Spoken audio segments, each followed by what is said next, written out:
Zoomi's prayers, the way to what is higher.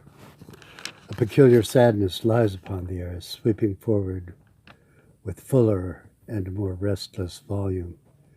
It is the very gospel of your life, seeking seekers. None seeks, for we are saddened of our lives and of what appears before us in the world. Shadows upon countless faces. None could say no violence had been wrought, for it is an inner thing, a smoldering thing.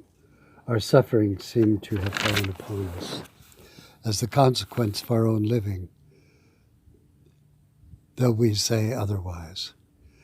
Now some die in birth, even so theirs is a stained humanity.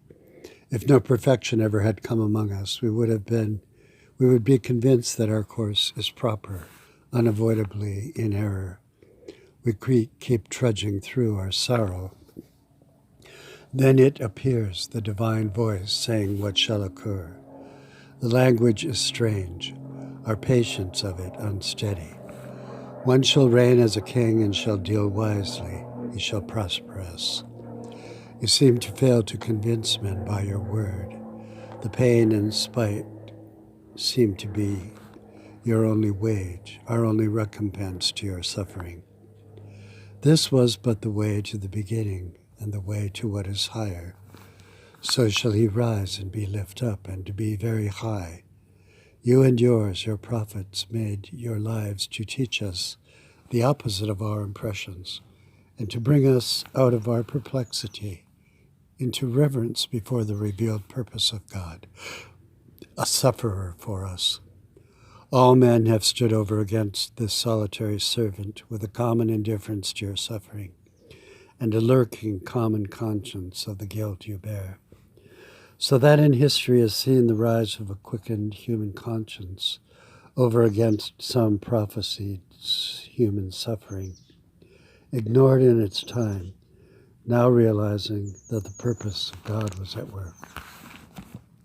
All live in your very plain sight, the obvious, the murderer and thief, the less obvious, which have convinced themselves of their rightness, adulterers and alternative sexual lives. That you call these abhorrent, they are abhorrent. Perhaps we cannot rise above our common moral illnesses, but should not major in majors, consequential choices. We are the recipients of all prophecy, all salvation history, and the very presence of God in our midst. Let not our blindness continue. We have denied your vicarious suffering in our behalf, whereas both the fact and the virtue of this vicarious suffering come upon us all, an inevitable experience, causing confusion to us all. What is ordained for you is ordained for us, or ordained for us is ordained for you. This not arbitrary or accidental. It comes with our growth. It is the very nature of things. This suffering is not a curse, but is service for God.